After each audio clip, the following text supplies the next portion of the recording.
So on behalf of Mason Gross School of the Arts here at Rutgers, the Department of Art and Design, Windows of Understanding, and the Zimmerli Art Museum, I'd like to welcome all of you to this very special event. We have esteemed guests with us today for this panel, Artists Facing State Repression.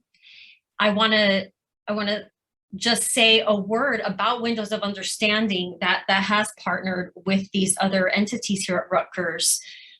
Windows of Understanding being a initiative that brings to the forefront issues facing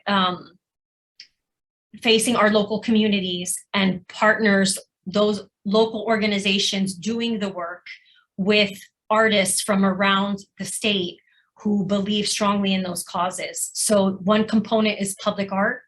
The other component, very notably, is comprised of events like this that allow us to have conversations in real time, to hear important perspectives and bring many of these social issues to life, to give them a name and a face and really important context. So we're so grateful to all of our panelists, and I'm especially grateful to Elvis Fuentes, our moderator, who is a dear colleague.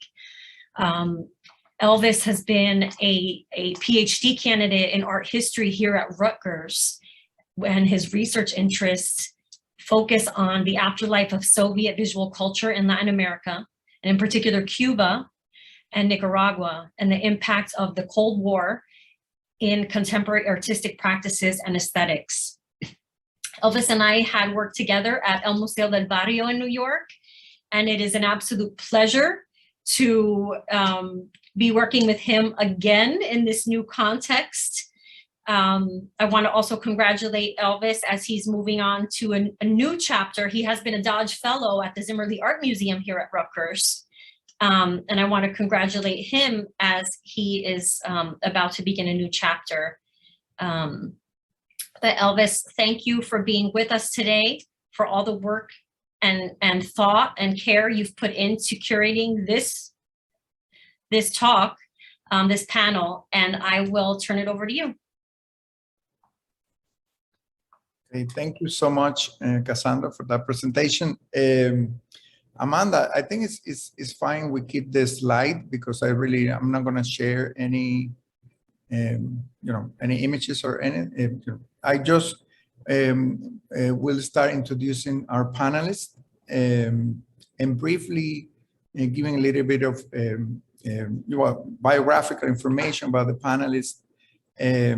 I have to say that first, I want to thank Cassandra for inviting me to moderate this panel. When she first came to me, we were thinking about what could we done in relation or inspired in a way by the exhibition of Angelo Davis that is currently on view at the Zimmerli Art Museum.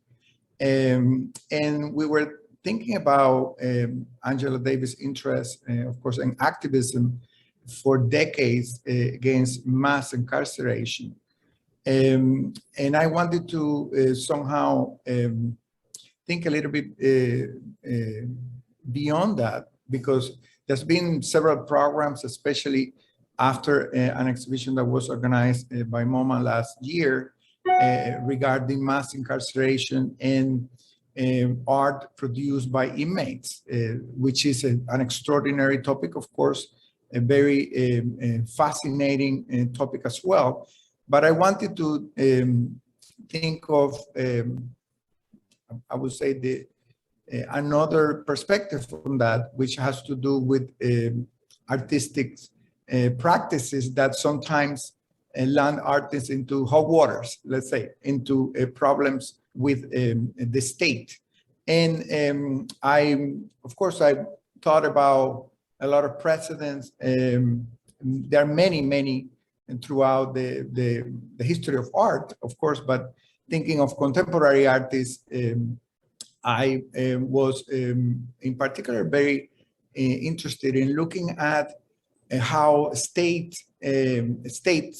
apparatus sometimes direct their attacks at artists, not going beyond the typical censorship or the typical attack, I would say, on artistic expressions, and going beyond that, even criminalizing their own work, their activity, or trying at least to criminalize that activity.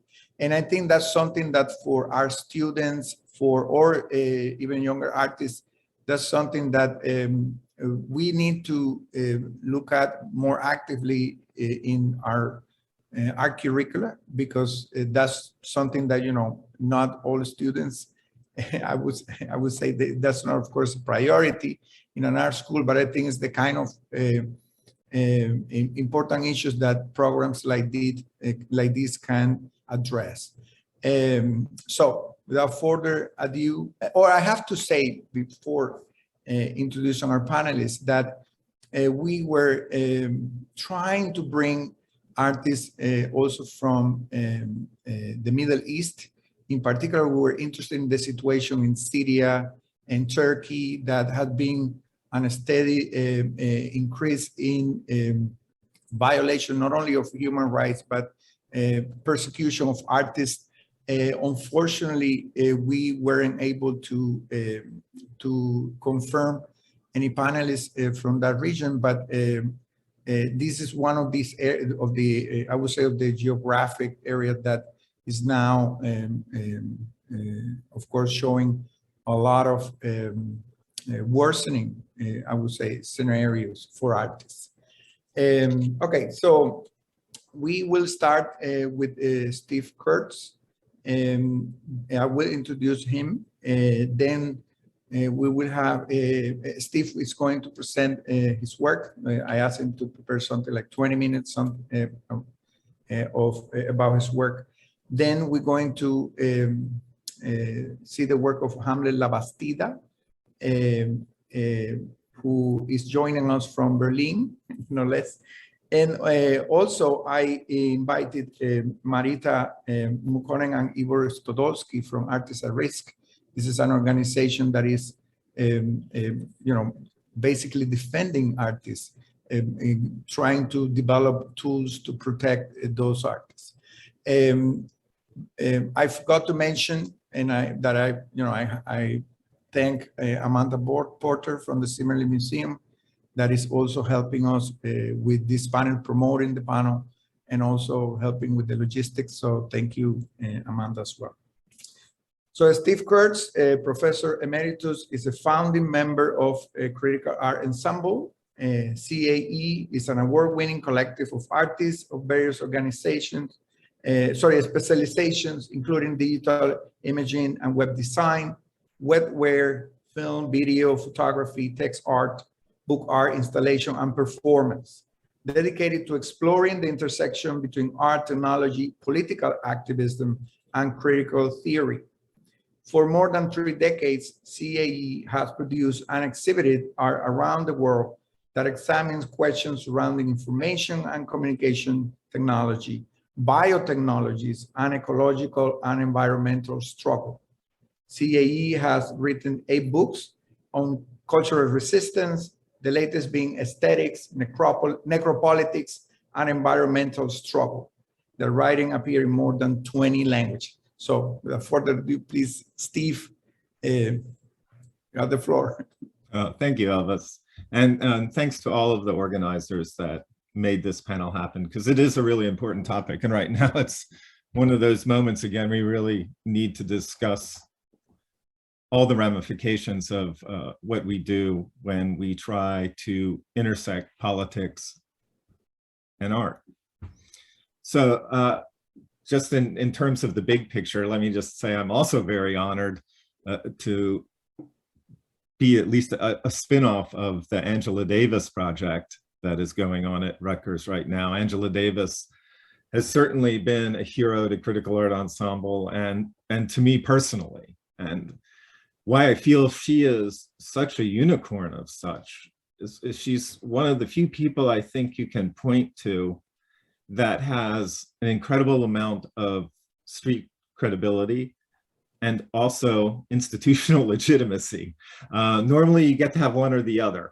It's quite rare that you find someone that is highly accomplished in both.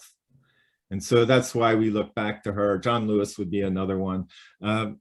Look back to her for inspiration, and for me personally, what I've tried to attempt in my lifetime and during my career is to be able to say that I did the same thing, and perhaps to a small extent I have, but certainly in no way like Angela Davis did. So I have to give a big salute to it. Now, I know a number of people out there are probably saying, I mean, what is your connection to a Black woman that raised in Alabama and found herself in West Coast Black Power movement? And I would say, well, okay, there's not a lot of intersection there in terms of our life experiences, except for one, and it's the important one for why I'm sitting on this panel, is that both Professor Davis and myself have been labeled terrorists by our government, essentially for doing the right thing. And that's where I want to begin, and I think anyone who's tuned in today is here for that same reason. Is, what do we do when we think the status quo is wrong? And what are the consequences going to be? And in a general sense, I can tell you what those consequences are going to be. You're going to meet some very unpleasant people, police, FBI, lawyers, religious authorities, social workers, the list goes on, because if you bother the status quo enough, it is going to fight back. It's one of the ways you can measure how well your work is doing, by the response you get from the repressive apparatus. And critical art has seen almost all of them. The one we haven't seen, we've never had the social workers sicked on us. And that is because we made a choice very early on among all our members that we wouldn't have children. One of the things that you have to know is that if you get in the crosshairs of the Department of Justice, is they are going to leverage anything you value against you, from your kids. If you have a home, they're going to try and take that. If you have any savings, they're going to try and take that. Anything that they can do. If you have a job you love, they're going to try and take that. All of it is out there, and that is the kind of ruination that will come your way. To put it simply, what I heard one of the FBI agents say when I was arrested, it was, yeah, you may beat the rap on this, but you're not going to beat the process. And the process is a very difficult one, even if at the end of it, you don't find yourself guilty and in jail. So we have a lot to talk about today. And I just wanted to try and explain even the foundation of what happened to me. Is going to take the entirety of the 20 minutes that's been allotted to me. So if I mention a work of art and you want to see it, please go to our website at critical-art.net. You can do your own slideshow that way.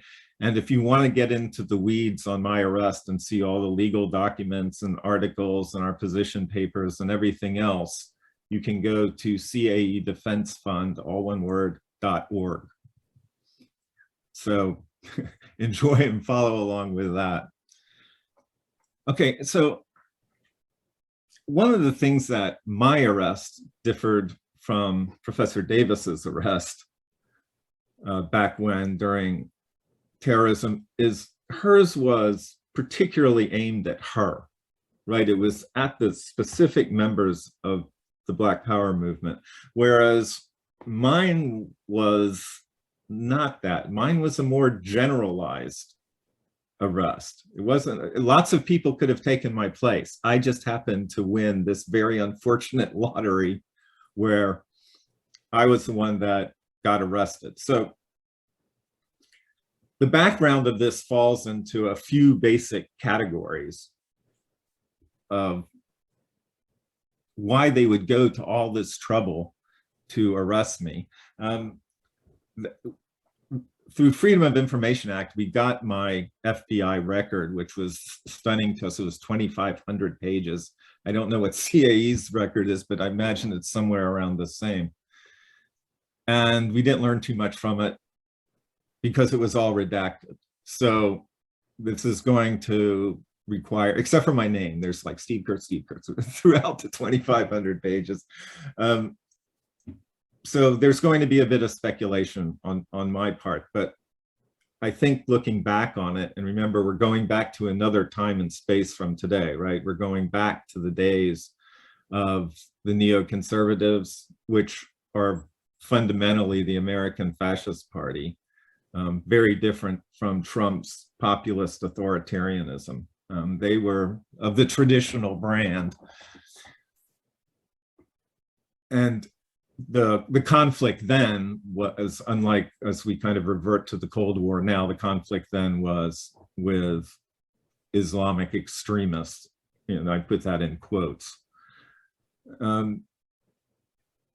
So we came out very early. Of course, we were against the war. We were also doing biotech projects at that time, most notably molecular invasion. This is where I think they picked us up, because we were explaining how you could do fuzzy biological sabotage, how you could fight against the various biotech companies poisoning the world, and do it in a kind of gray zone.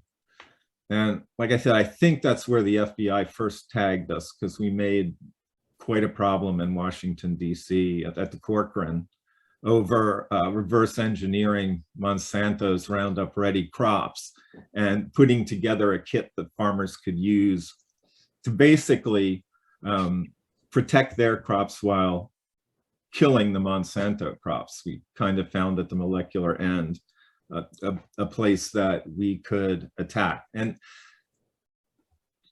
we believe that's the first place that the FBI really became quite interested in what it is we were doing. So one of the second bit of background that we have to have was, I was living in Buffalo at the time. And at that time, the one case of domestic terrorism, the Lackawanna 6, was coming to a conclusion. And what that was, for those of you that don't remember back to that particular incident, this was a group of 6 kids out of high school who were of the Islamic faith. They went to Pakistan to study at a madrasa, and they were funneled, believe it or not, into one of the Al-Qaeda camps. If you remember, like the TV footage at the time, the one with the guerrillas in black going across the crossbars, it was that particular camp they were funneled to. The command there thought that they would be great assets since they had American passports and could thereby be used anywhere. And you know, these kids were horrified. They're just out of high school. This isn't what they were thinking about at all. And they come running back to the States as soon as that happens. The Bush administration, of course, is dying for domestic terrorist arrests, and they are arrested. They are found guilty of giving aid and comfort to the enemy and sentenced from 7 to 10 years, depending on how soon you admitted your guilt. Now, the reason I bring this up is because something wasn't lost on anyone in the enforcement community, and that was that the Buffalo office of the FBI got their budget massively increased. And every office is thinking, all we have to do is bring in some domestic terrorists that Bush wants, and in order to, he could further erode personal rights and try to put in a kind of wartime martial law. And also the head of that, the one who actually had me indicted, Michael Battle, who was that region's head prosecutor, he got promoted to the #2 position in the federal government under Gonzales.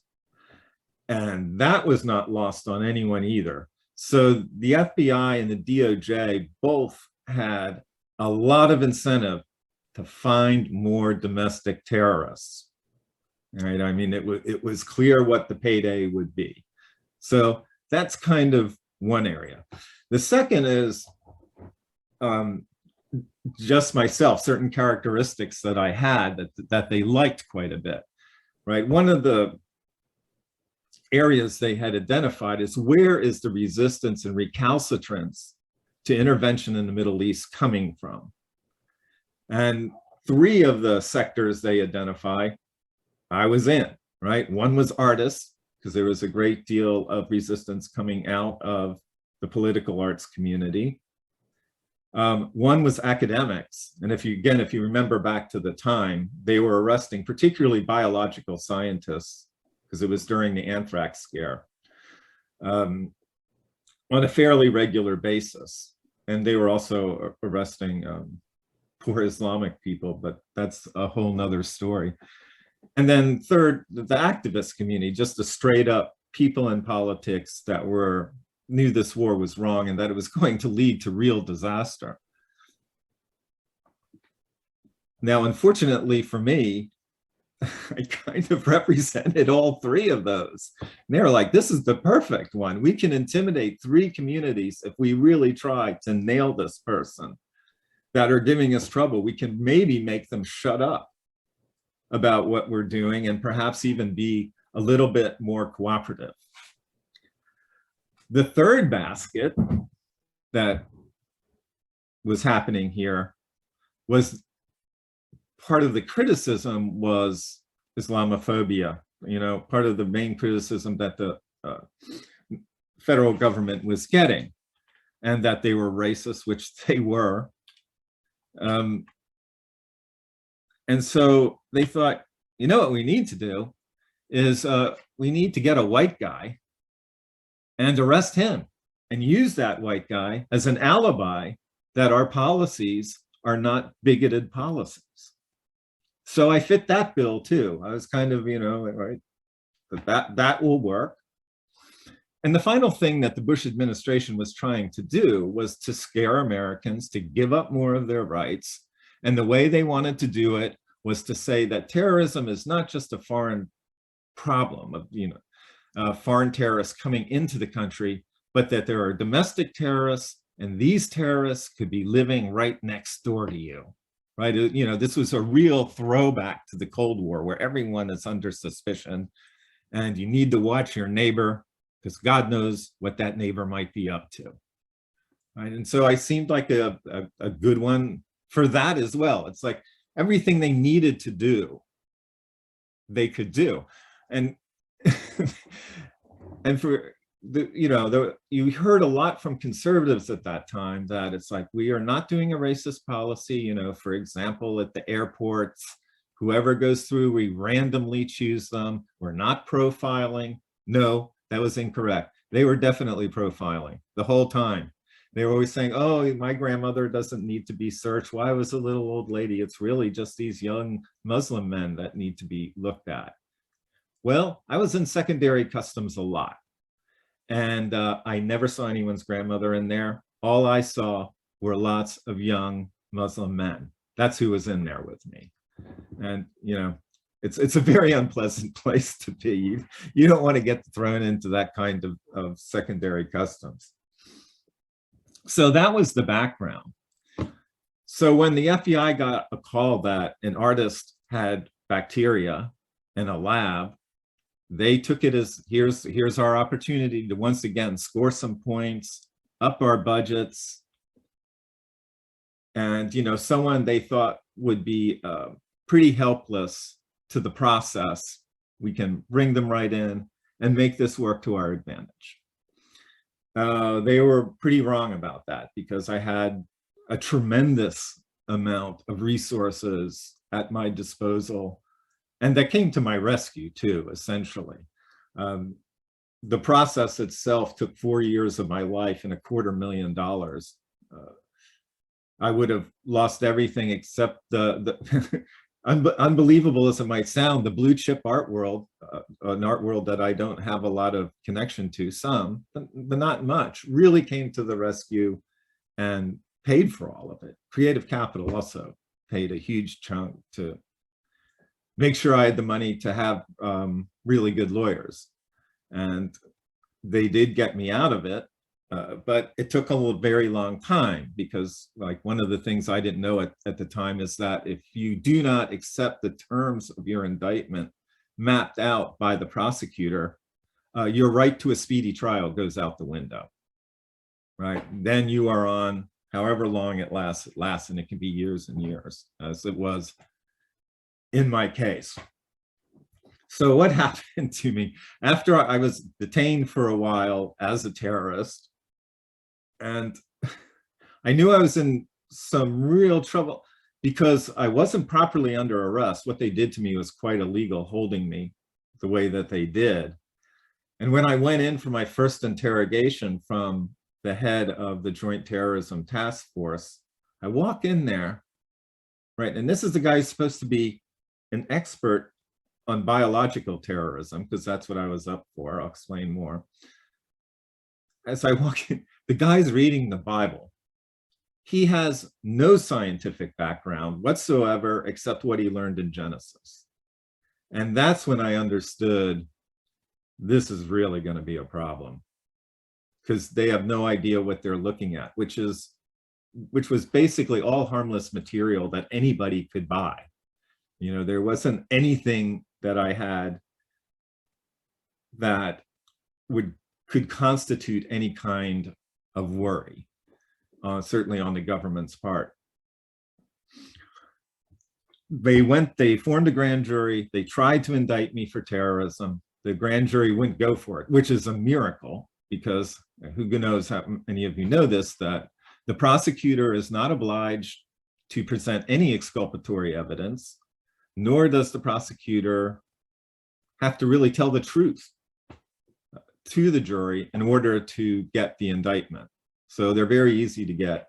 And yeah, I got indicted for pretty much no reason. And it was definitely a selective prosecution, because what they ended up charging me for, because they couldn't get the terrorism, they charged me for 2 counts of mail fraud and 2 counts of wire fraud.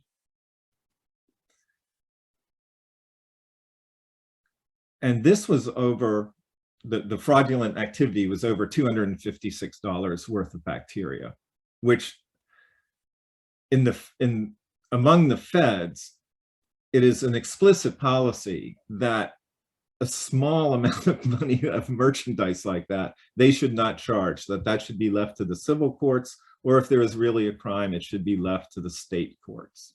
But they went ahead and charged me anyway. Just so you know, the 2 counts of wire fraud, they're pretty funny. I wrote to the scientists who gave me some BSL-1, that biological safety level 1, which is the harmless level. And I had written to him, thank you for sending me the bacteria. And he, you know, and then I also wrote to him when he sent it, I've received the package, thank you again. Those were my 2 counts. That's what I did to get the 2 counts of wire fraud. And they were saying that we had defrauded the material transfer agreement of that bacteria. That particular scientist, Bob Farrell, wasn't allowed to send me that, which was nonsense. I mean, biological research couldn't exist if there was an exchange between colleagues of different products and elements with different characteristics.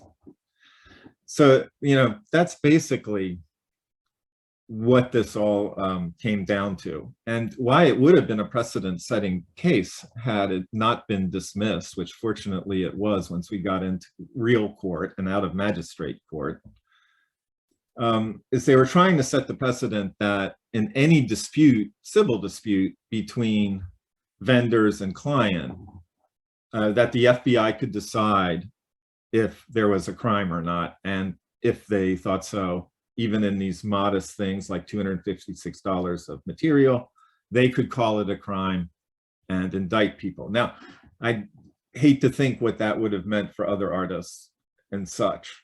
It would have probably been pretty bad had they actually gotten this to go through. Happily, the judge figured this out and dismissed the case and threw it out. So in the end here, I just want to say, one of the ways you can measure your effectiveness kind of is by the amount of heat you draw, which is really unfortunate because there's not a lot of other ways to tell or to use as indicators of how well your project is working at undermining the status quo, right? So we've come full circle. I think that's my time. Thanks for listening. And our other panelists, I think, are going to add very valuable information on top of this. Thank you so much for that presentation. Really extraordinary. I love how you introduce a lot of different topics there.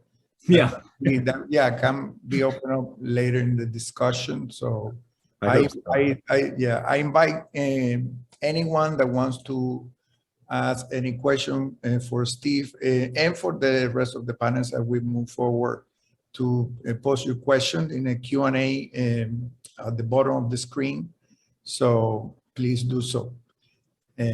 Our second panelist is going to be Hamlet Lavastida.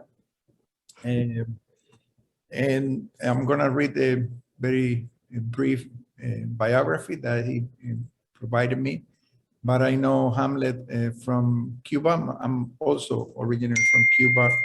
And he's one of the most courageous, extraordinary artists that I have met in a long time. He's recently was forced into exile by the Cuban government and is now living in Europe.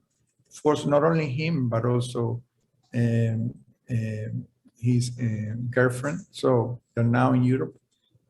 So let me just briefly introduce him. Hamlet Lavastida, born 1983 in Cuba, explores the relationship of language and ideology in his art practice. A graduate of Havana's University of the Arts and of Tania Bruguera's Taller de Conducta. He has exhibited in Spain, Poland, Germany, and the United States. His artwork focused on Cuban revolutionary history, but his research is informed by his comparative analysis that extend to the study of political discourses of post-war Eastern Europe. He investigates cultural politics as expressed through design, architecture of public spaces, and historiography. His interdisciplinary practice encompasses video, collage, performance, public interventions, and installation. His critical vision of his country's history and current affairs is perceived by Cuban authorities to be a threat to national security. So I want to invite, the floor is yours, Hamlet. So go ahead. Well, thank you, Elvis, and thank you for Zimmerman and everybody, institution. So thank you for having me. And I try to do my best with my English because I never study English. So I don't know how I get it. Just basically jump in the censorship, reading English papers. That's what trained me. I mean, Elvis, what you said there is like a very complicated. It looks like I do everything, but I try to do it. I try to somehow to give a glimpse of all this tiny stuff into my artistic practice, which is very complicated in a context like Cuba. So I'm just going to refer, even if I can do a simplification of everything that you said. When I've been in the interrogation I was 3 months in jail in the political, basically the real political prisoner jail in Cuba, that is, which is Villa Marista.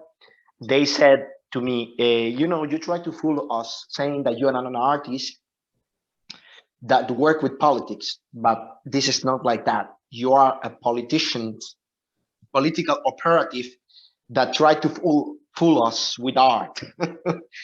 So this is what they try to resume my curriculum, that I am a kind of trying to be a politician somehow, or an activist. It was absolutely without any sense, because in fact I said, I demonstrate them that okay, look, I study in the Academy of Fine Arts of your institution, your government, and also I study in the Higher Institute of Art. That is also with the curriculum is very embedded in their practices, in their Marxist or post-Marxist, I don't know even how to call this, what they have there in their educational programs. So I don't know how to resume this, Elvis, because it's so complicated, the situation of Cuba. There is like and also my specific situation. They are like basically two big stories, but at the same time is one story that is absolutely interconnected. I just was when Kurtz was talking, that is an honor for me, you know, to share this also platform here, them, and also with the people of artists at risk. I was thinking a little bit about this kind of because always there is this antagonism between what is the penitentiary system in the United States and also in Cuba. Always there is a confrontation, and somebody tried to legitimize one or delegitimize more one of them. We also know that at the same time in Cuba we have the Guantanamo Bay administrated by the United States federal government. You know, so. Sometimes when Americans pro-Castro, especially the pro-Castro's group that they are there, they try to treat that issue like you see the human rights are really violating there in the Guantanamo Bay, and not inside Cuba, and also the Cuban government also is treating that issue. I mean, we are, me and my generation, if I can call it generation, from people from the 27N movement, recent emergent artists and activist group. We are this kind of people that, yes, we said that are effectively, there are human rights violations in the Guantanamo Bay, but also we have human rights violation in Cuba. We don't have to deny or to make omission of any of those things. There is no antagonism between these two narratives, these two encapsulated and penitentiary systems. There is no antagonism. Both, they are in the same line of violation, of systematic violation of a human right of certain individuals by certain governments, by certain states. So I just want to clarify that, because always we have this kind of, some people try to bring me that issue. Oh, what do you think about Guantanamo Bay? I said, come on, I think the same that you think. There is no antagonism. Why we should not condemn that? This is the problem that sometimes is triggering in the issue of Cuba. It's very complex. So I just want to at the same time address this idea that of course in Cuba we have a police state. This is the most important thing to understand here. And it's a police state that have inner and intricate understanding of what is the penitentiary system, because the Soviet state was built in that thing, and communist state, which came from the Bolshevik state, have incredible connection with that idea, because many of the radical revolutionary from the Bolshevik party and the Revolutionary Party of Russia, they were in jail, and they know the experience of the Tsar Empire, especially Alexander III, the Tsar, penitentiary system, the so-called Gulag, concentration camp, work labor camp, whatever you want to call it. And this transfer came directly to our police state in Cuba. I noticed even myself when I was in Villa Marista. It's a typical Soviet psychological torture system that try to bring you to confess something that you never did. This is what they work their psychology. Hopefully, I understand a little bit of what they're trying to do with me, because this is a part of my investigation, of my research and my work, trying to read these trials, trying to read the confession, the fake confessions, what they did in Cuba. Cuban government always, especially the Fidel Castro, when he was in power during 60s, 70s, 80s, and 90s, he insists that he have an authentic government and an authentic system that is not related with the Soviet. But this is not true. Always they are in denial about that reality. And this is not true because the Cuban basically make a copy directly of this system, the penitentiary system. Now myself, I'm doing a research. I mean, I started to do it a year ago about Cuban facilities, prison facilities. And even you can find resemblance in the architecture. You can find certain ways, not talking about the pedagogical or the methodologies that they use there to take you to confess. To not tell you this like that, talking in the air, I remember that this is what they try to do. when I was in jail, it was at the same moment that it was the 11th of July manifestation. I went to the 26th of June. I was put in Villa Marista, and the 11th of July started this kind of how can I say, the popular protest in the streets of Cuba. And then I saw a lot of people that will come into my cell or different cells from those days. The interesting thing is that many of them, they confess something that they didn't do because police put him in that situation. I was understanding that. Also, they try to put me in such a position, but I understand that I cannot do because it would be very dangerous for me. I could be now in jail. As already they are doing with many artists, like the case of Luis Manuel Otero Alcántara, another fellow artist from the Movimiento de San Isidro, and Michael Absolvo, that is still in, one of him is in Guanajay prison, and the other one is in Kilo 5 y Medio in Pinal del Rio, the case of Michael. So they tried to say to me, you have documents. They tried to say, we have in our power document that you already signed on your collaboration with the State Department and several people from the United States government. We have these documents, and also you commit some crimes. You are not here for instigation to commit a crime, but this was the first charge they put on me. You are here for even worse crimes. Instigation to a rebellion, which means sedition in Cuba, which means to 15 to 20 years in jail. And now this past week they are doing the trials. And I'm sorry, Hamlet, but we have the documents that you already signed. And I said, no, I don't know what you're talking about. So they trying to prove that they have this document, and I only have to confess. I discovered that this typical Russian style, Soviet style, especially Vyshinsky style that they use in the 30s in the Soviet Union, is one of the methodologies. It's one of the systems that they employ. One, self-inculpation. You have to self-inculpate that you did those things. The other one is denunciate people. Denunciate people, like, for instance, collaboration with several art pieces that I do with Coco Fusco or with Tania Bruguera, or several artists, especially artists that live abroad. And the other one is basically you have to, that this was the system that I used. I have to deny everything, or I have to, what was the system? I try to remember now. You have to basically make a commitment of certain rehabilitation. So I have to do this kind of rehabilitation, signing some papers. Oh, I'm really sorry what I do. I'm not going to do anymore. So if they really understand that you're really going to basically withdraw for your political activity, you make a letter, like a self-repentance letter or self-repentance speech, they will allow you. So you have these three options: denunciation, self-inculpation, and rehabilitation. Of course, that I found this rehabilitation as the better, because I don't want to denunciate nobody. And also, I cannot inculpate myself, because then I would be in jail and nobody's going to save me, I will be there. So the thing is that they have several proof. I don't know which kind of proof, but some proof that they said that I want to overthrow the government.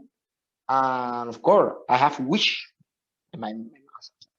as an artist, as an avant-garde artist, to overthrow the government, especially that communist government that he's suppressing the Cuban people. But I never found getting money or never get arms to overthrow the government. It was my wish, and it was my wish in a conversation I had with a friend. But with this, they said that the Attorney General in Cuba will find a charge for me. So then, in the meanwhile, I spent 3 months in jail, 6 days kidnapping in the house to make the negotiation of my release with my girlfriend, Catherine Bisquet, and several conversations with people from the Polish consulate and several artists, just to try to make a deal I was escorted with 5 cars and a motorcycle to the airport, directly to the plane, to the VIP area that I never seen in my life. By the way, also Elvis, you never saw that area because it's in the it's in the down of the airport. And they escort me until the last moment onto the plane. They think that I'm going to escape to Cuba or to, I don't know what they have in their mind. And the promise is that if I going to do any hostile activity against the Cuban government, as I'm doing right now, because this is a kind of hostile activity, they're going to wait me in the airport. That's what they promised me. And they're going to put me in Villa Marista again. And also my case is not going to be closed. It's semi-closed.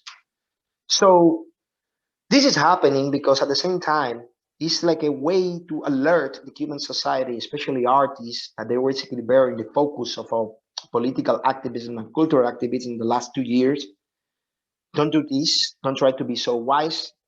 Don't bring this issue of political and artistic freedoms, because we don't want this here, because this is danger. To understand that is try to understand the same path that the Cuban Revolution started since 1959. The first law that the Cuban government established was the law of cinema. Cabrera Infante, famous Cuban writer, used to call it the first propaganda law. I mean, the Cuban government always is playing with this double-faced arena. You know, they at the same time they said that they are opening a channel to the arts and culture, establishing the Institute of Art and Cinematography, but at the same time they created a law that at the same time centralize who can make cinema, who can make newsreels in the Cuban. The all cultural and opposition movement against the government, this is the movement against the government, started the same day of the Cuban Revolution. It was the movie PM, that was censorship, banned in 1960, was the first opposition to certain things, and the government also tried to tackle that movie. Since 2018, to bring more the history here, the government started to establish the Decree 349, who basically is trying to focus in characterize what is good art or not. They can bring inspector to your house or to your private studio to approve or not approve what you're doing. A movement of artists, cultural activism start to protest and ask for the derogation of this decree, and this is how it started the Movimiento de San Isidro, which at the very beginning was invisible, but it was born in the manifesto, in the form of manifesto in 2018, opposing the Decree 349. Then the government established another decree, the Decree 370, that is try to focus in the artistic, in the freedom of speech in the internet space, in the website. So now you cannot upload or download any that it could be harmful to the Cuban government. So basically, certain decrees that were established to control the artistic freedom and the cultural freedom and political and all the way of civic opposition to the Cuban government. And this is how it starts this long history of regaining again in 2018 of our cultural opposition to the Cuban government. And this is when basically when they take me in one of the in this peak of this period of discontent with the Cuban government, the society with the Cuban government, when I was incarcerated and put in 3 months there. So I mean, I don't want to go to the specific because it's pretty horrible. This Villa Marista headquarters, this is like you are in a very tiny space with several people. But for me, from my personal experience, what really was really painful was to see very, very young childs coming to the cell in the same day that the protest erupted in the 12th, 13th of July. without no due process, without no telephone call, we're not able to even call their mother to have a lawyer. And you see how destructive is this in a person that don't know nothing. I saw the specific case of a boy. I remember his name, Yanquiel Perez, 16 years old. He spent already 1 month there. He was 9 days isolated in a solitary cell. He was not even, he didn't know that he even have the right to call for a lawyer after a month. I never seen if he saw a lawyer or not. Also, come on, he's a child, 16 years old. He was not able to call her mother, his mother. So for me, this was the most terrible thing. This is a child. This boy is still there probably, and there is a group of activism that is called Justicia 11J, Justicia 11th of July. I never seen his name there. So what I try to tell here is that there are many names. There are thousands of people in this process, or being processed already. But I saw many names that are not there. Many of the people that they spend with me in the jail, I'm not seeing them.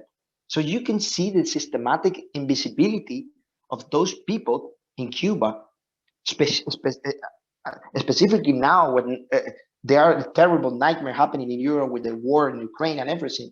How even the international media, the international public opinion sometimes is not going to looking, not going there. And majority of them, they were Black people, Afro-descendant, Cuba Afro-descendant, with no knowledge about their rights. It's absolutely, you can see a combination of our colonial past. You see the combination of the Soviet type style. You see the combination of the worst penitentiary nightmares happening there in those places. And it's absolutely traumatic, especially when you are a sensible person related with sensibility and all those things, so-called sensibility, things that the artists are able to be there. But now Cuban government is trying to expel everybody by deportation. Oh, the other that is another way of other way to understand jail, because you are not by a will in another country. I don't know. Now I was thinking in that I think for me, this kind of platform, more than talking about my work and my understanding of that psychological destruction, for me is more to create a kind of awareness about what is really at risk in our country. It's not only in Cuba. I mean, it's not only people, it's the whole system of culture, the resistance, the Cuban resistance, cultural resistance that is way down in our Cuban identity.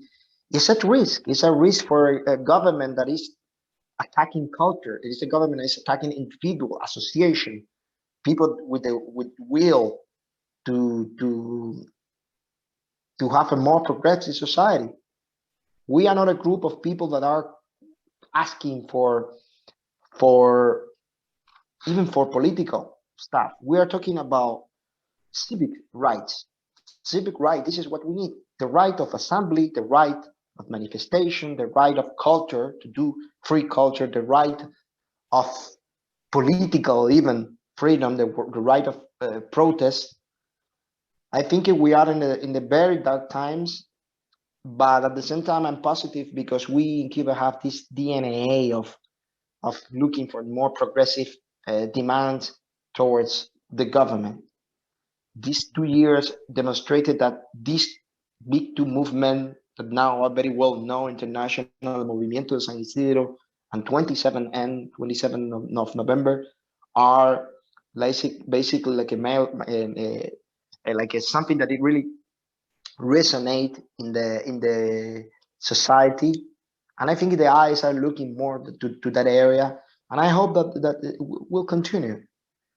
But we have to create more awareness about that, and we have to create awareness about Cuban government omissions, about history omissions, about these invisible areas. Because at the time, this is what really creates tragedy, and there is a kind of parallelism between, for instance, what is happening right now in Russia, not only in Ukraine, also in Russia, because it is kind of different perception of history, omissions, and this is what really brings you to jail. This is the whole system. Okay, thank you, Hamlet. I'm going to have to, because we have. Yes, I know the time. Yeah, it's okay. Thank you so much for that that presentation. Really, for those of you and participants, attendees that are not quite familiar, there's been, as Hamlet was saying, there's been really an increase in police brutality, in persecution of civil society, especially after what's been, or at least has been tried to be presented as a transitional process in Cuba, now that there is no Castro, at least visible as the head of the government, when in fact what we see is a continuity of the autocratic dictatorship of the Castro regime, right? So this, but in the last couple of years, there's been a huge increase. And as Hamlet was saying, it's not the only artists at all. There's actually artists right now in jail in Cuba just for doing their work, So now we're going to move to our next panelist, which is a duo. Is Marita Muukkonen and Ivor Stodolsky. They are the co-founders of Artists at Risk, which is a non-for-profit network institution at the intersection of human rights and the arts. Artists at Risk is dedicated to mapping the field of persecuted art practitioners, facilitating their safe passage from their countries of origin, hosting them at AR residencies, and curating related projects, including the AR Pavilion. And they, both of them, of course, have been working in this project, basically creating a network of support for artists, literally, as they say, artists at risk. Marita Muukkonen is the, again, co-founder, co-director of Perpetuum Mobile, Artists at Risk, Ecologists at Risk, which is an international artist curator based in Helsinki.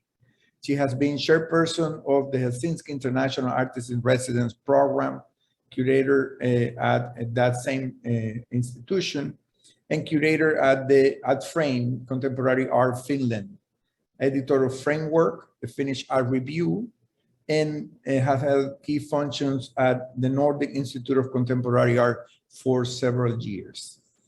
Ivor Stodolsky, that is also going to be speaking with us, with Marita, is also co-founding director and curator of Perpetuum Mobile, Artists at Risk and Ecologists at Risk, and is an international active curator, writer, and theorist.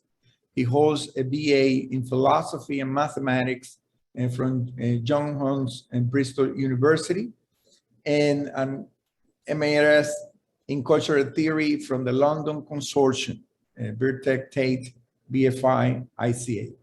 During his PhD's research at Helsinki University, he was the CIMO and Emeritus Fellow and worked for several years at the Alexandria Institute.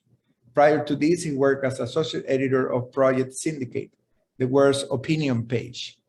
Earlier, he co-founded art projects and spaces in London, St. Petersburg, and Vienna. So without further ado, I'm going to ask Marita and Ivor. Go ahead. The floor is yours. Okay.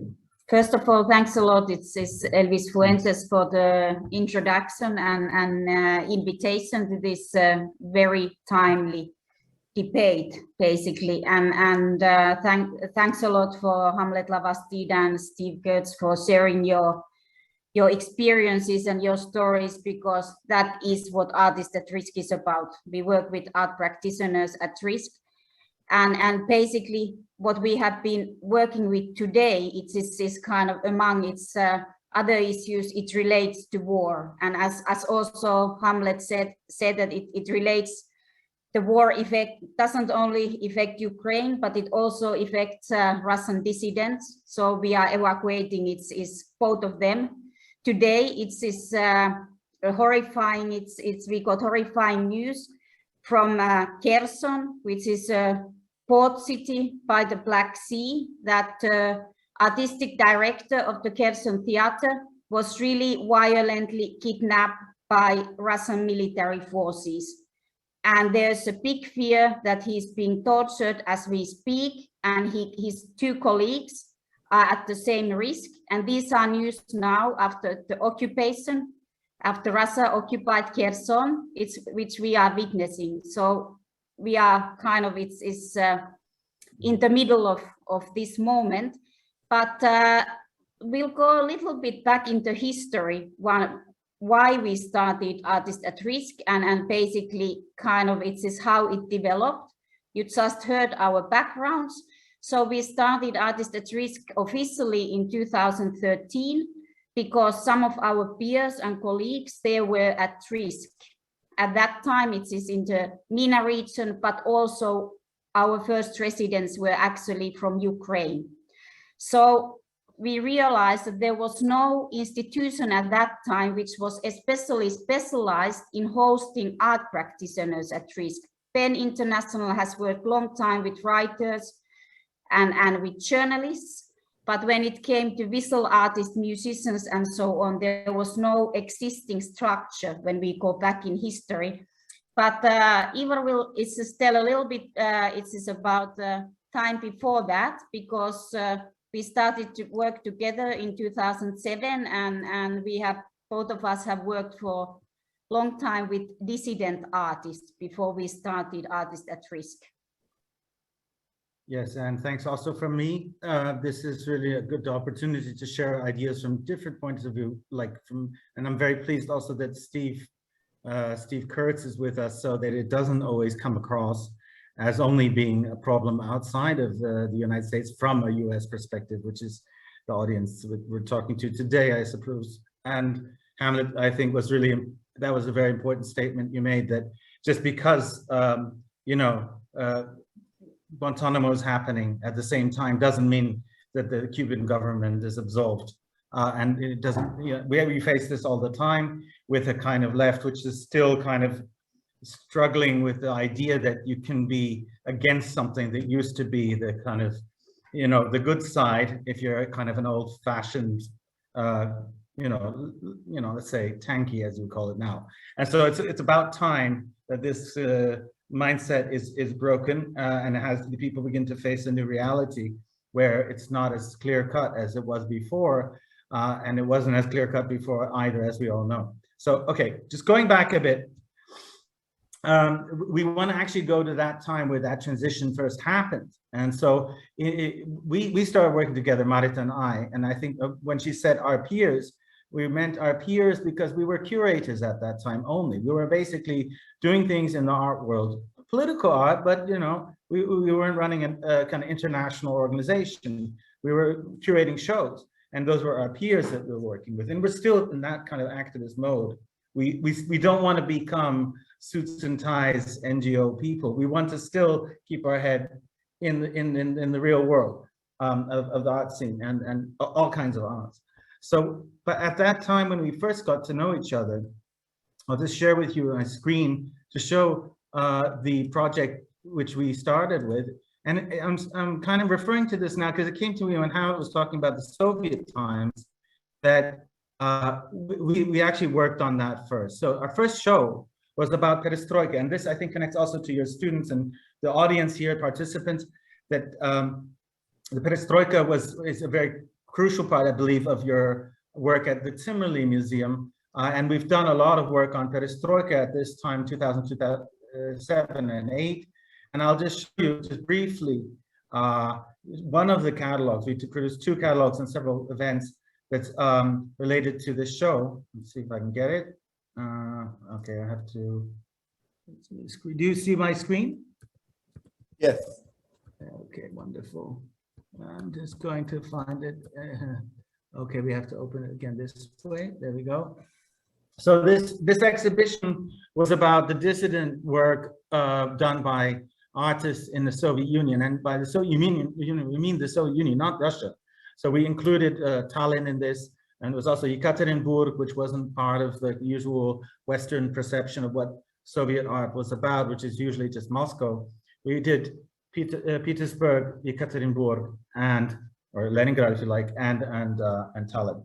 And so this was about that period in which we called it the raw, the cooked, and the packaged, the archives of perestroika art, in order to show how the books kind of are cooked, and you have to reopen the package and look what's inside and find the raw material that's there. And this had a lot to do with rediscovering things, reopening the whole history of art, and trying to find what happened underneath the surface in the dissident, oppositional, parallel culture, whatever you call it. And I think it's worth kind of paging through this at some point with your students to understand that there's an entire archive of things that hasn't been presented to the West because it wasn't part of the official narrative, even of the Western, kind of triumphalism post-Cold War. So that's the Perestroika project. So that was where we first started working with oppositional figures, with dissidents. But this was in the past. This was in the 80s and 90s, early 90s. There was that transition. We then moved on to working with in the 90s. So you want to talk a bit about the Realign project, Mike? Yes, I mean, in between there was a transition, that is after this Perestroika project. Actually, we did a big publication called Paths Not Taken, and maybe that also relates what we are to the problems we are witnessing today, because in that phase, it's artists and theorists were actually thinking about that, what could be the different path, or what could have been a different path after Perestroika, that it could have been, it's something else than what we are witnessing now. What could have been this kind of alternative ways that we wouldn't be now in this situation in Russia and in Ukraine, what we are witnessing at the moment. And after that, it's basically, Ivor showed this Realign project. If you probably remember, it's the times when there was a wave of square movements, which started in Tunis, and it's kind of spread to Northern Africa, to Egypt, and so on. So we were researching basically is different artists and activists we were part of these movements. And in Moscow there was also Bolotnaya Square happening, and we're doing research then also in Russia with younger generation artists who were politically engaged artists. So that was the next phase in our work. And if you look at this map, you see their names you will certainly recognize, such as Nadia Tolonikova from the Pussy Riot. She's one of the figures. We connected to that time, and she was first part of the group called Vaina, together with her husband at the time, Peter Versilov, and then Nadia Tolonikova was in the prison at that time.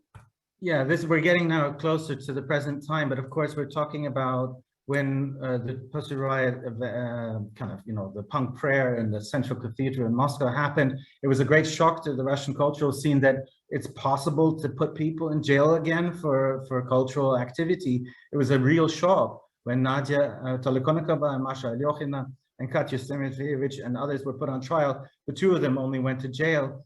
And we started working with Nadia and Peter, if you want, when Nadia was in jail about here. I don't know if you see my cursor, like right around there, yeah? And she was in jail, and then she disappeared because she had been working very hard to protest against the prison camp director, who was using all of the prisoners, young women, and it was a women's camp, to do slave labor, sewing police uniforms and army uniforms. They would wake up, I don't know, at some ungodly hour in the morning at 4:30 or 5 and work until like 1 or 2 in the morning. and they would just have bloody hands from their sewing machines and so on. And she protested against this and was such a strong force in that camp that they moved her from this area right here in Moldova, and they did something what the Russians called itapirovanie, which is, I think maybe even Hamlet would know this. The prison system in Russia is a very old and very, very complex and massive system. And they use, transferring from one prison to another as a form of torture. So she was then moved from one city to the next by train, and each time staying in another prison one night, and nobody knew where she was. So she disappeared off the map completely for about 2-3 weeks. And at that point, we were just unclear. It was unclear whether she would ever reappear. And they would just say, oh, see, she had died of pneumonia because it was winter and she was cold or something like that. So we put a lot of pressure on it. And this is the point when we were doing this research Marita talked about. We interviewed Peter Vizilov, who's now very famous for having founded Media Zona, which is one of the most important media outlets in Russia for documenting the zona, as they call it, the gulag. And so this point in time, he followed her along those rail tracks, and we interviewed him when he was in Siberia in that location we show here. And they released her again. She was present to the media. And about the strategies at that time, that we were also, then in Moscow there were people doing one-man picketing, because that's something which is allowed in Russia, that is basically, you can demonstrate if you are alone. Of course, there are risks, because it's basically police and FSB tries to infiltrate and so that it becomes a group and so on. But that's something Versilov was organizing in Moscow to draw attention that Nadia was missing, and we were also as part of that, because of course you need visibility in the moments like this. So that became kind of a project which transformed itself during the time when we were then beginning to work on Egypt, and that was a new step where we had a lot of interaction with a lot of people who were put in prison after the so-called Arab Spring. And that whole story, I think we should go into separately if we do, but I think we have no time for that today. We want to skip directly now to, we'll also talk about some other cases of artists at risk, including from that region. But first of all, we want to show you where we are now. This is our homepage at the moment, and I think you'll see that the most important thing is to get people, to be able to immediately find what they need. So here you're an artist or a cultural worker from Ukraine, and you could be Nigerian or Ethiopian, or you could be Syrian, but you're from Ukraine, and there's plenty of them. And we very, very much pay a lot of attention to non-discrimination of those who are, of other origins, and are being filtered out by many European countries and not given access to European social systems. But then if you're a Belarusian or Russian dissident artist, there's this choice. We had a huge campaign about Afghanistan, still ongoing, and you can apply from other countries around the world. You can check this out here. But I think that, Marita, I think we should now discuss a little bit more precisely and exactly the figures, the work that we're doing currently on Ukraine. Yeah, I mean, it's kind of what is typical in the work of artists at risk. It's just we did the same, and it's basically with Afghan artists when basically the Taliban took over in August. We tried to react very fast, and we launched right away. It's basically these forms you see that you can become a hosting organization. We normally have 26 artists at risk hosting its institutions in our network, but currently we have more than 250 hosting institutions. There has been a huge wave of solidarity for Ukrainians, basically, which of course also tells something about Europe very clearly.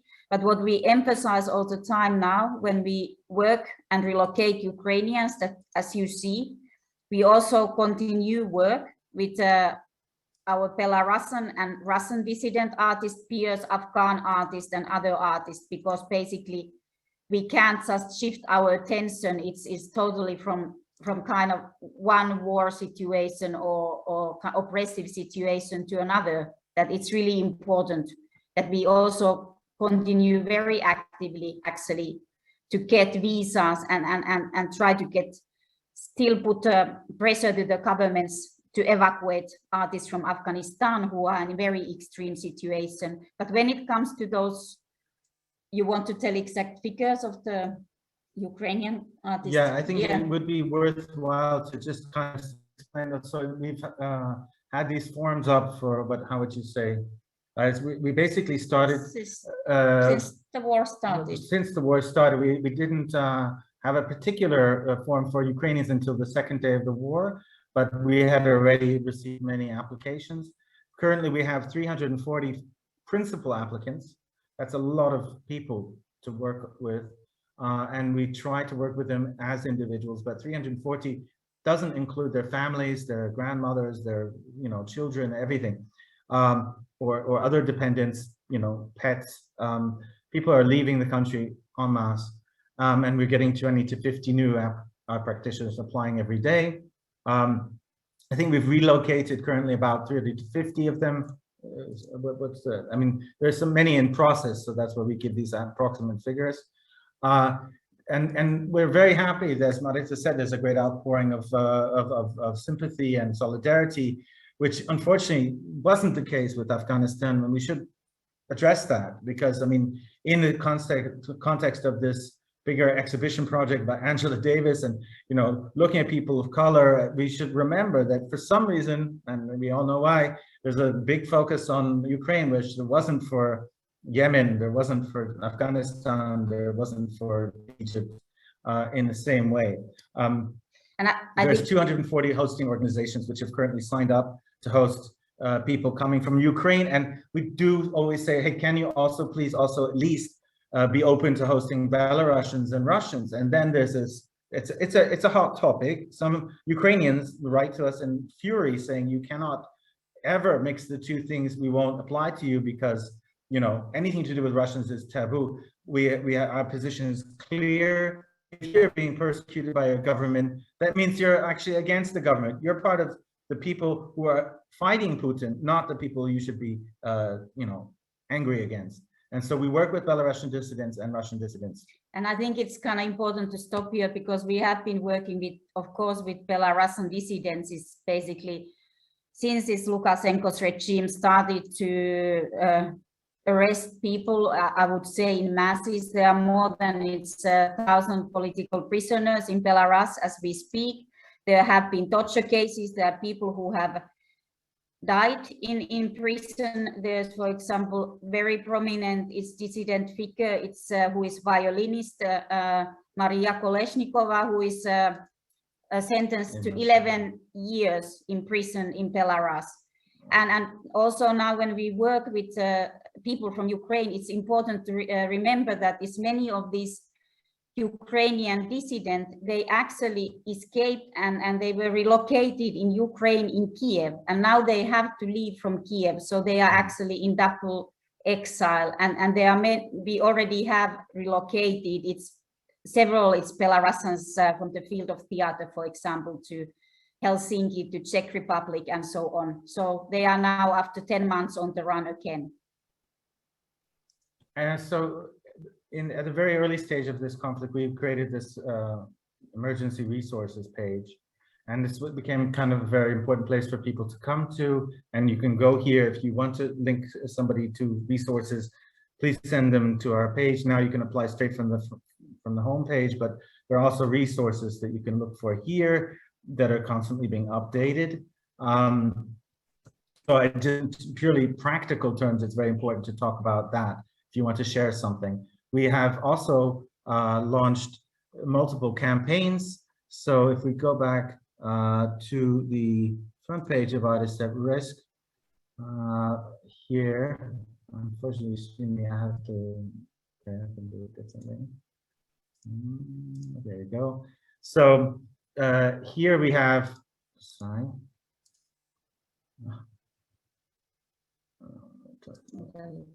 I'm trying to find, okay.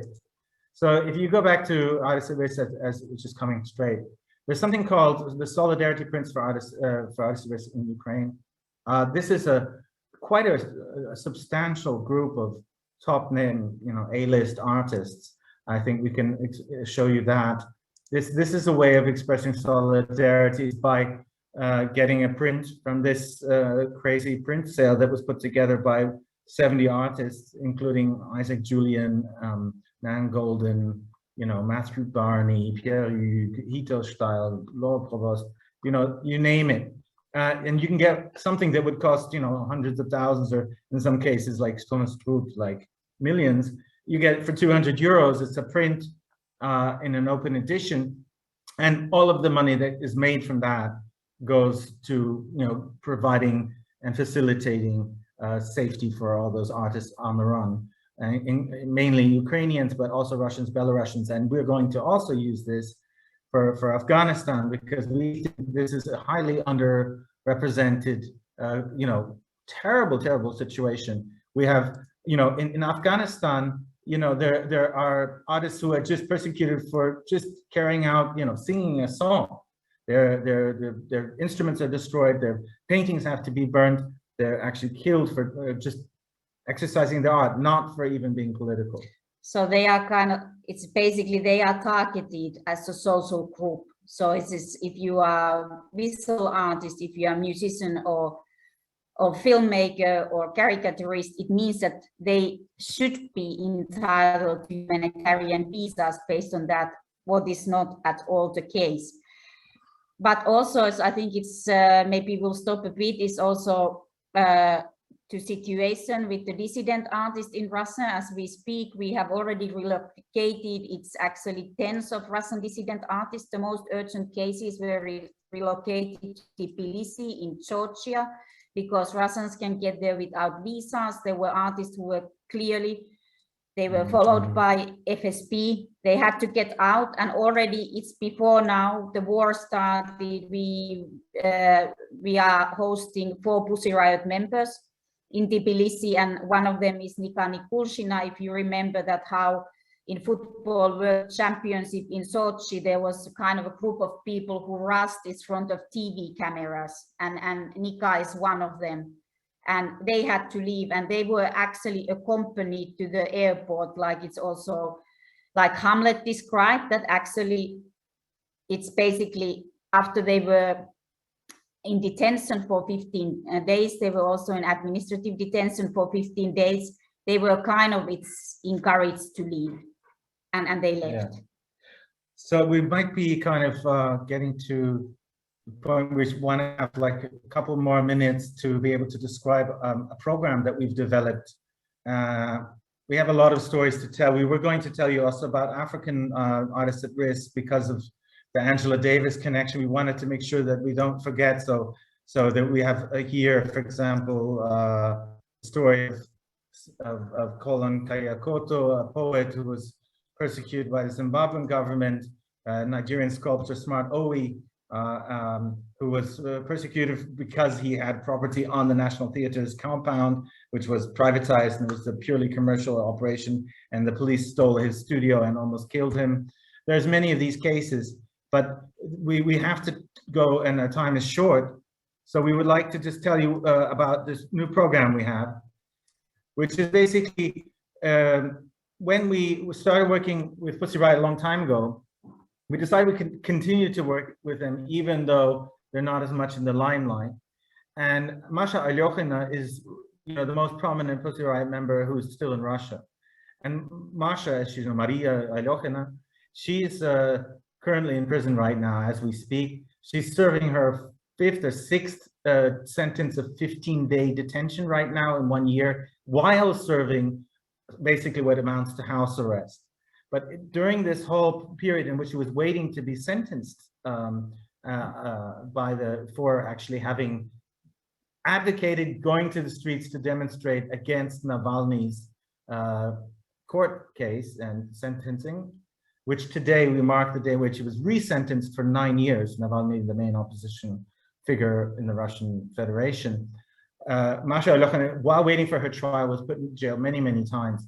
And they created, when they finally sentenced her, a new term that they didn't want to call house arrest, but basically is house arrest. They called it something like limited freedom. So we said we have to also play, you know, take the piss. They're taking the piss, you know. I mean, excuse my French, you know. They're making fun of. They're playing a game. So we will do that too. And we called her and gave her the first person in our program, the first program ever globally to be called this. Is she's the artist at risk resident prisoner. So we have residents now that are not in comfortable safe havens like in Helsinki or in Barcelona or something. This is Masha Alyokina, who's in prison as a resident. I'll show you the page as Marita continues with the new designation being applied today in Ukraine. And we did the same today. We started by shortly telling that it's Alexander Kniha from Helson Theater was violently arrested by Russian military forces today. So we issued a press release and gave him the same title. And this is to draw the media visibility of the governments to put pressure for these people to be released. And this was also the case of Masha. Actually, his media picked it up. The Italian main newspaper made a big story about her and so on. Of course, we checked it with her lawyer that is basically that it's okay to do it. But this is the kind of fast reaction in these kind of situations which we witnessed today. That basically you need to draw attention to this arrest because there are 2 more people who are most likely going to be, it is also kidnapped by the Russian military forces very soon. So I think there probably is a lot more to say, but we'll want to make sure that there's some time for the discussion. So I think it's over to you, and thanks again to the organizers and Rutgers University. Well, thank you to Marita and Ivor for that great presentation. I want to move now to question. I'm going to ask you guys if you have any question. Right now, I'm seeing one by John Suarez that says, Cuban prisoners have zero protection. The Red Cross has not been able to visit Cuban prisons in over 30 years. What can we do to raise awareness on the situation in the island? So I guess that relates to Cuba. So I'm going to pass the baton to Hamlet. Well, the situation is, I said many times, is that the problem that the artists, I'm not going to talk about political prisoner because in fact, I mean, talking also about artists and political prisoner is absolutely complicated because there is a huge invisibility in that term. So, but specifically about artists, there is incredible lack of understanding of the specific repression that are against artists. I think one of the most advocating from Cuba was the same, one of the most knowledge person that was Tania Bruguera itself. But we have an incredible lack of comprehension about how specifically at risk are the Cuban artists. But I mentioned it again, not only a Cuban artist, I try to refer to the Cuban art scene completely as a group of activism, as a group of people that are advocating for their rights, not only cultural rights. So yes, of course, Cuban government is going to start going to the whole idea of visibilization of political prisoners. Of course, Cuban government is not going access to any international institution. Even now that the UN is claiming for the release of Michael Castillo and Luis Manuel Otero, the Cuban government doesn't listen, nothing. They don't care. They are absolutely out of reality, living in another narrative, which is pretty similar with a Russian narrative of the Belarusian Lukashenko narrative. These people are try to create a parallel reality, and in that parallel reality, there is no political prisoner. They're just vulgar criminal. Myself, I was put in jail with the crime of instigation to commit a crime, which is very vague, and they can put whatever.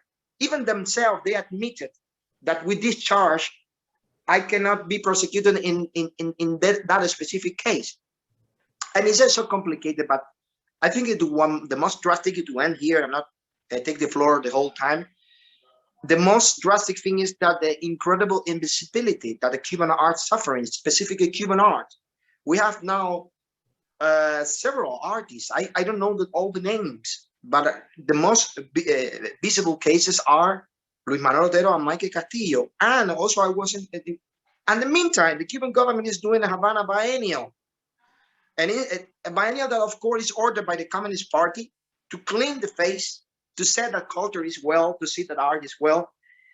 And at the same time, we have artists with political connotation in jail.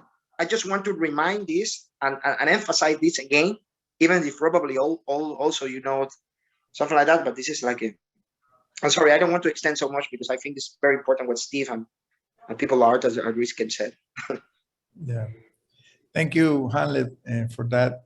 So I have a comment from Base Asilbekova from the UNHCR. She said, I have been following the work of artists at risk for some time and just want to spread my deepest appreciation and admiration for the work you do. Could you tell if Artists at Risk has tried to collaborate with UNHCR, in particular in the countries of asylum? Marita and Ivor? It's basically what we do, that is of course we advise, for example, if there are lots of also Afghan art practitioners now in Tehran and so on, and that's the instance which gives basically you can leave it's your asylum or kind of refugee application there. So we advise artists to do so when they are outside of Europe, but otherwise our principle how we work is that we normally work with artists as peers, as artists, and we invite them to our residencies as residents. Our residencies are from 3 months to up to 2 years, and during that time we try to provide them networks to stay in that country if they can't go back as professional artists, so that they don't need to apply for asylum, because that's not, it's not an easy process for anybody. So that's the principle of Artists at Risk, is that kind of we try to provide this artistic context, and we have a big network in each city where we host artists consisting of different art institutions, artist unions, funders. That, for example, now when we are welcoming, it's artists from Ukraine, Belarus, and from Russia, for example, in Helsinki. We are in Marseille, but our peers will meet all of them on Friday from different theaters, and it's different professionals that 1 week after they come, they can get into social context. So we give this advice, of course, that if you need to kind of get out, like the situation for Afghan artists is extreme, that's one way to get to Europe. But normally when we work in Artists at Risk, our principle of working is different. That, like also now with Ukrainians, even we talked about mass movement. We have these more than 250 hosts, which are art residencies or art institutions. So when people come from Ukraine, they can land to ZKM in Karlsruhe. They are giving six months residencies. But I think just to briefly kind of go directly to your question from the UNHCR, thank you very much for your comment. I mean, I think it's really, I mean, Marita said at the beginning, the hardest part of getting artists to Europe or any other kind of safe place for where they would like to go, and it's usually in Europe or North America, but it can also be in the regional relocation, but they need visas. And so even, for example, if you're a Syrian and you're in Damascus, you know, and you don't have anywhere to go, the only place you can go without a visa is Sudan. So that was the safest place in the world for one of our residents, Remy Sarmini, is Sudan. So this is where the visa problem is the key problem, and UNHCR has that ability to assign people to a quota of a certain country. We kind of at least have a certain kind of idea of what happens in certain places, and that is kind of out of the control of any person trying to receive them. So if we're sitting in France, we can't say, oh, we would like you to come through UNHCR to France. It won't work. They say, well, this country has this quota and this country has that quota, and it's chosen almost arbitrarily. Okay, the resident could, or the applicant can say, I have a preference for France, but that list will be quite long. And so it's very difficult, and we would love to work with you to make it more easy, just make it easier for artists to have some idea where they could land. It would be wonderful. Thank you. Thank you, Marita and Ivor. I have another question from Maria Garth. What can universities, museums, galleries, and other institutions do to support artists like yourself? What type of support or solidarity would be helpful for dissident artists now? And I want to bring into that, not just thinking as Ivor was mentioning, not thinking of just of artists outside of the United States, right? We think of artists also in the United States, like in the case we were learning from Steve, but there are also artists that are being persecuted because of because of issues of curtailing freedom of expression. So what can universities and all these institutions do? So I would love Steve to talk a little bit about that, and then we can move to the other participants. Well, I think I can move off of Hamlet's description of what's going on in Cuba to talk about these problems. I think it was a really excellent description. It certainly aligns my experience working in Cuba. We were harassed the entire time. Some of our collaborators were arrested. It was quite unpleasant. And, they even met us at the airport as we left saying, and don't come back. But here we have to remember, we have the same kind of police activity here in the United States. And it really is something that we have to face up to, because we always think, well, we have rights, and it's like on the street, no, you don't. You don't have any rights on the streets here. And while we don't have the same intensity of the police state that you can see in Cuba, because it's such a bigger place and such a larger population, it can't be ruled in the same kind of way. But we have similar laws. So there are all of these vague laws that are out there that a policeman can use to arrest you at any time, right? There's no American citizen that can't be arrested if a police officer decides you need to go to jail for a while, right? So you can take something like vagrancy or loitering or blocking a public passage, and they can bring you in for that, and you'll pay your fine and get out in a couple of days. But they also have laws on the books, such as creating a false public emergency, which is a serious felony that you can go to jail for over 10 years, right? And these are laws that, police officers just kind of carry in their pocket, and whoever they decide that they're going to be the police, the judge, and the jury for, they can deploy it.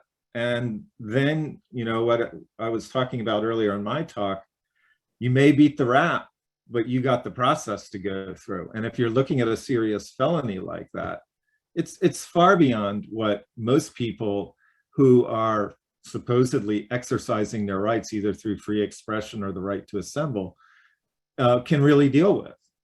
So, there's no escaping it wherever you go, that you're always going to be in this position where if you're making a big enough challenge to the status quo, or if you're disrupting the everyday life of the status quo, you can be taken to jail, and there's plenty of completely vague charges that they can put on you to either just, stop whatever it is you're doing, all the way to seeing you go to jail or have a very, very bad time, right? As Trump would say, you're going to go through some things, right? That's always an occurrence. So it's something to think about wherever it is you're working. You know, it's just a question of the intensity of the authority that you're going to face and how well they can deploy that authority.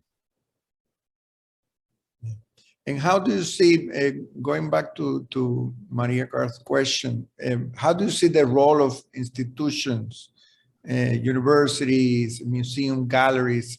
I mean, how can we help? Well, there, you know, is to let us do our work. But most of the time, museums and galleries are not going to invite folks like Critical Art Ensemble, at least here in the U.S. It's different in other places.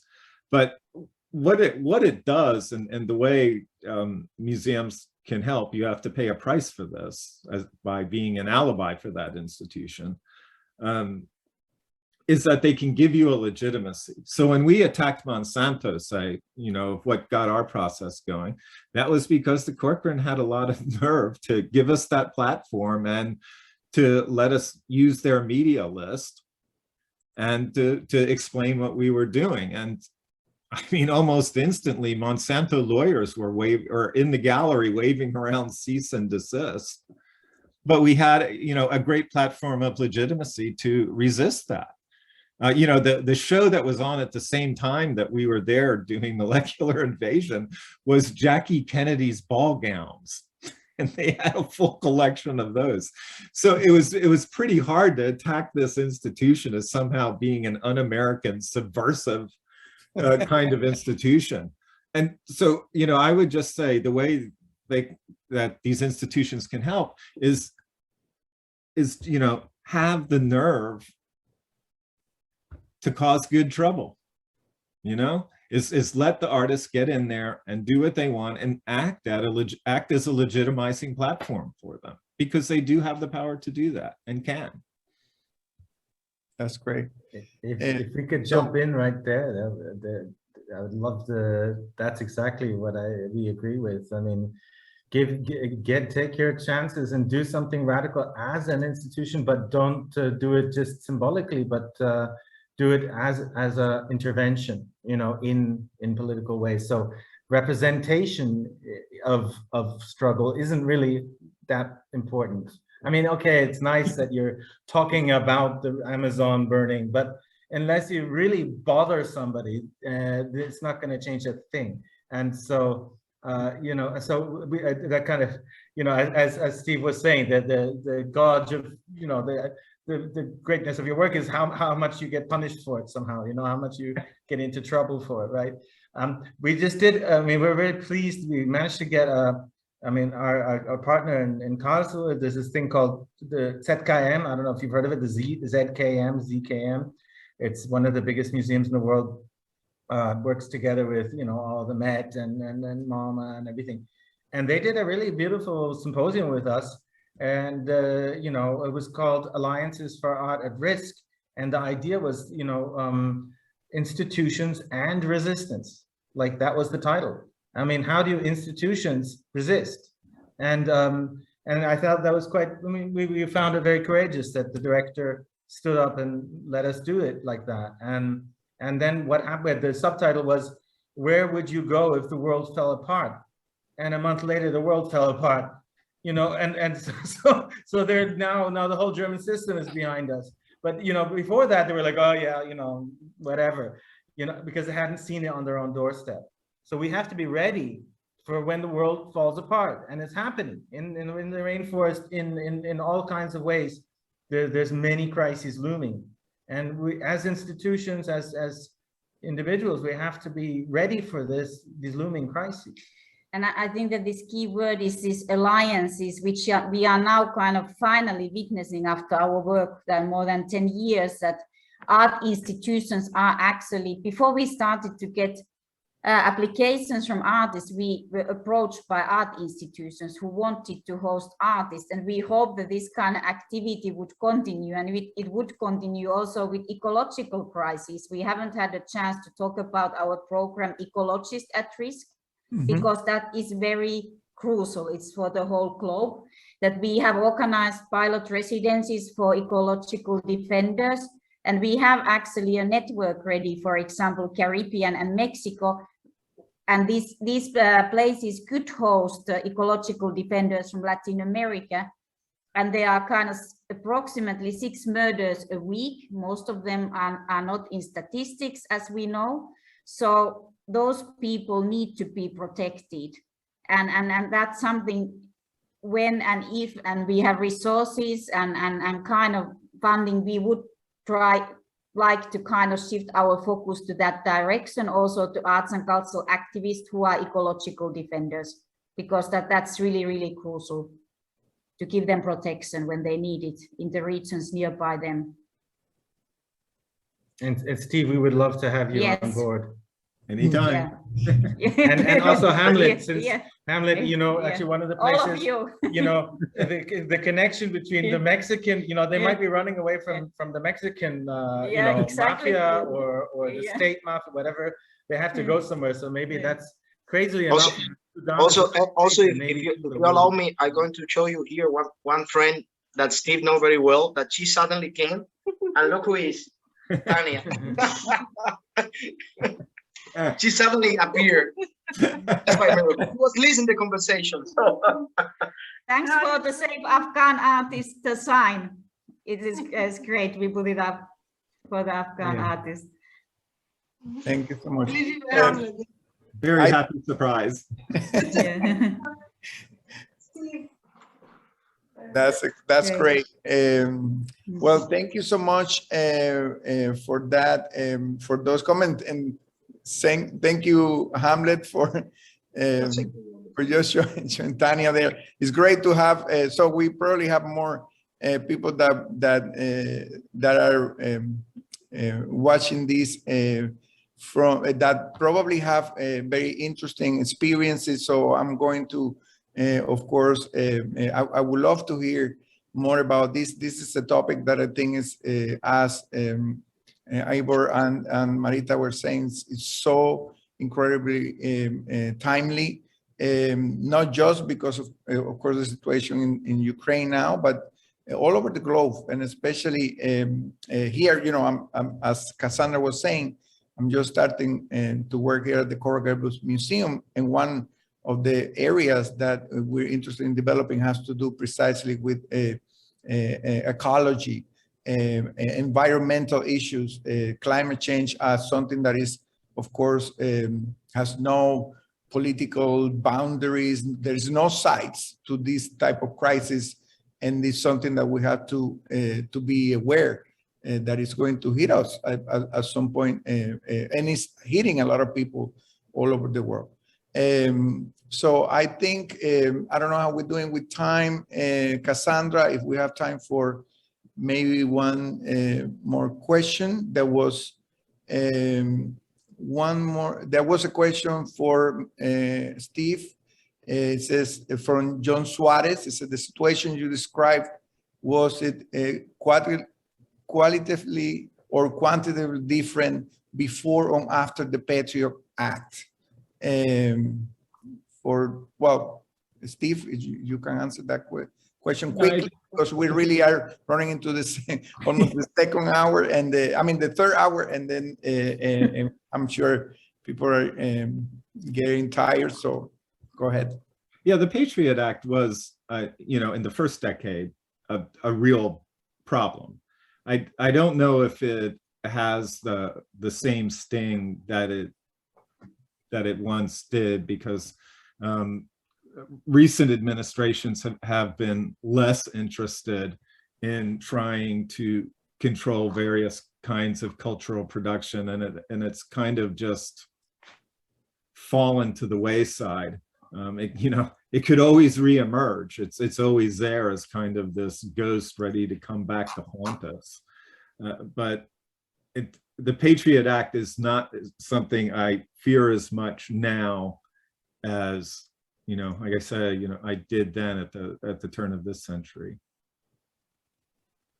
Okay, so thank you so much for that. Thank you everybody for joining us.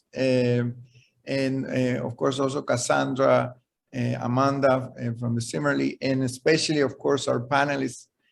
Great panel. Thank you so much, guys.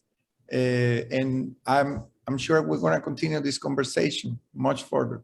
So well, I really hope we do continue this conversation because there's Yes, so we much have to. more yes, to be we have said, to. and I think, you know, no one more of the crucial a time. Absolutely. And I- Steve, we should connect somehow. How do we reach you? We'll find you on your homepage or something. Yeah, just you have my email. yes, I have everybody. You know, Okay. I can share. And all the Hamlet, we emails. know well because we live in the same city in Berlin. So we should just hook up sometime in person again. And thank you, Elvis. Thank you for bringing us all together and Rutgers Museum. Great. Thank you, everyone. So.